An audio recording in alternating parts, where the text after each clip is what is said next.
Hello everybody, welcome to this tutorial for my extra wide open pouch.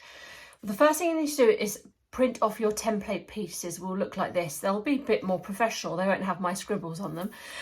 But what you need to do is print off 4 of each, okay? So 4 of this one and 4 of that one.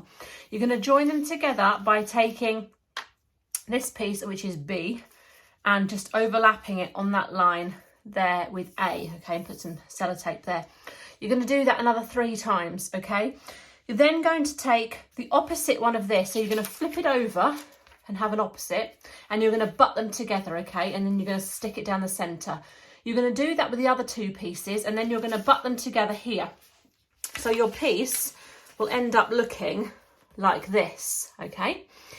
You need to cut out from that size an H250 piece, which is your interfacing, and a piece of wadding or fleece or foam or whatever it is you want to use. And then we're going to attach these onto our outer and our lining pieces. We then cut around those using a 1/4 of an inch seam.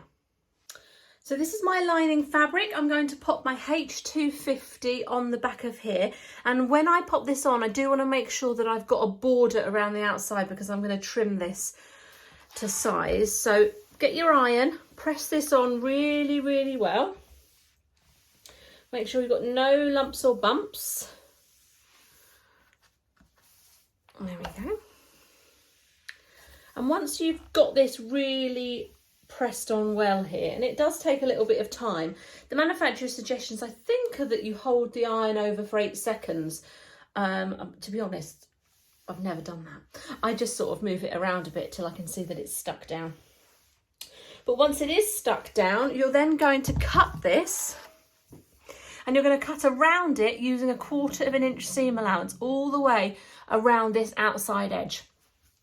For your outer fabric, which I will just bring in, which of course, you know, it's going to be Tula.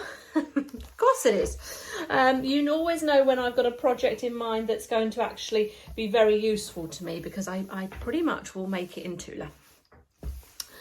Because you know how much I love her fabrics. So with this one, it's exactly the same again, but with our wadding or our fleece. Now mine's a bit of an odd shape because I've had to cut a couple of bits to fit on the little bit of wadding that I had. But what we're going to do with this, so I've got this piece and an extra piece. We're going to use our basting spray. We must spray the wadding and not the fabric. So place that down. Make sure, again, see this isn't quite fitting here at this side. I don't know if you can see that, but I'll just position it so that it will fit. And I've got that 1/4 of an inch around the outside edge. That's better. Do the centre. Good, good stuff. Thing about wadding is it can warp when you're adhering it down. So you just want to be careful. Okay, so I've popped that onto my outer fabric, and now I shall cut round them both using a 1/4 of an inch seam.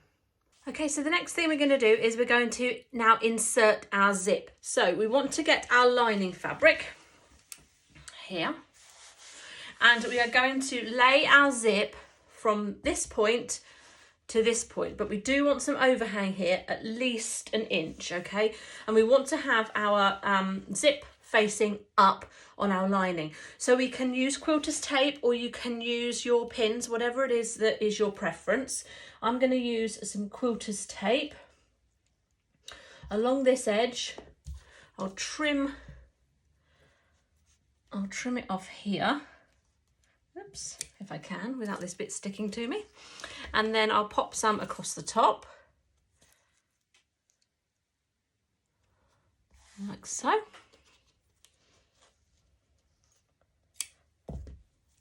And then I'll pop some along this edge. Take my zip, and I'm going to lay this right side up along the edge here. Now when we get to this top corner here, we can just snip into our zip so that it will go around the corners. Now obviously you will use smaller scissors than this. This just happens to be the ones I've got to hand. So I'm just going to snip, and then I can go around the corner along the top edge. keep that quilter's tape in place. There we go. Along that edge. And again, we're going to snip into this corner. Probably using smaller scissors again. It is only a small corner, but you will need to just snip your zip. Okay, and then just trim off the end, as I say, at least an inch, inch and a half even. Okay, so what we need to do is mark the centre of this zip. Use a heat erasable pen or a biro or whatever it is you want to use. Now, the easiest way to do this is just fold this in half, line up your corners, and here is the centre. And I'm just going to place a mark on the other side of the zip so I know how all this will lay together. And I want to find the middle of the bottom piece as well. So I'm just going to fold this in half. And this just means that everything will line up and it won't go, you know, slightly off on a little party of its own. So we've got that now. We're going to place our outer fabric on top. So again, we need some more quilter's tape or pins. Place it right side down. So this is the right side. It's going to go right side down. And I'm going to line up this corner here and this corner here, which I will then know everything else is in the right place. So line up that corner to there. Good, that looks nice. So I'm just going to push that down with my fingers to make sure that is all secure. And I'm going to take it to the sewing machine and I'm just going to stitch right next to the wadding, okay? So I'm not stitching on this gap, I'm stitching right up against the wadding here. If you prefer, you can do it from the other side and stitch right up against the H250. It's entirely up to you, whichever way you want to go ahead and do it. But I'll take it to the machine, I'll stitch this line very, very simply using my zipper foot, and then I'll come back to you. Okay, so I've stitched this into position, as you can see, and what we're going to do is just turn this like this, so the zip is the right way round. Already this looks gorgeous. And then we're going to repeat the process. So on this lining side, right side up, we're going to take the zip. So quilter's tape again. So what we're looking to do now is taking the zip, and you can see the mark that we made earlier in the centre to the mark that we made there. So we know that that is exactly central. We're going to snip into our corners as we did before. And once we've stuck that on, we're going to stick the top layer on exactly as before and then stitch that edge. Okay, so then now that's all stitched, we're going to turn it through. So we need to take the zip through the outer like this. Makes a bit of a mess, and then you think, what on earth have I made here? It's going to push it through like so. Okay. Make sure your outer is nice and pulled down as well. Now you can top stitch either side of this if you want to. It would look really, really nice if you did that. But if you don't want to do that, all I would suggest is that you then just make sure you give it a press. Now, what we're going to do is split this zip. So split the zip, and then we can give everything a really good press. So press along that zip line. Fabulous. So what we're going to do is take this, so the lining is face up, and we're going to pop a zip pull on this end. Now, if you've seen me put zip pulls on before, you'll know how I do it. If you are at all interested, I do have a tutorial on YouTube of how I pop my zip pulls on. I really need to get my hands on a smaller pair of scissors. And I'm just going to pop a zip pull on this end, like so. Make sure it's lined up as best as I can make it. And then I'm going to pop a zip pull on the other end. And then you're going to bring the zips together in the centre. Okay, so you've got something that looks like this. So now we're going to turn it round. So we've got the lining on the outside. push it through. There we go. And you want to open your zip.